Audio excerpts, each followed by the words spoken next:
Ако си роден на 4-та, 13-та или 31-та дата, това клипче е за тебе. Днес ще си поговорим за архетип 4 през погледа на кармичната еволюционна нумерология. Четвърката е много разтропано число. То е изключително динамично, свързано е с много движение, с изключително много комуникация. Или това е числото на приятелството. А какво е приятелството, мили звездни душички? Приятелството е нещо, което ти дава по-широк кръгозор, дава ти забавление и не те натоварва емоционално. За съжаление, ние много често се свързваме с останалите хора и с приятелите, все едно сме любовници или с много дълбоки емоции. 4 не е толкова дълбоко емоционално число и не защото са повърхностни, а защото светът е толкова шарен, има толкова много неща за преживяване. Защо ние сега да се създаваме излишни драми? Обикновено хората с влияние на четворка имат изключително много познати от най-различни прослойки на обществото.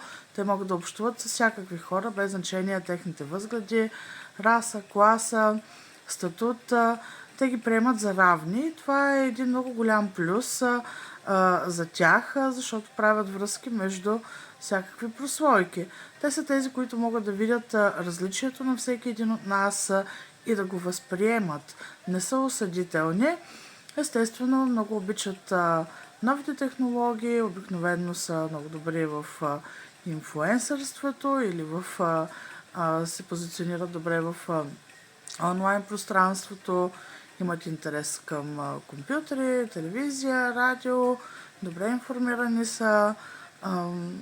Така че те са изключително динамични, много често имат някакъв талант, афинитет към музиката или към танците, пластични са.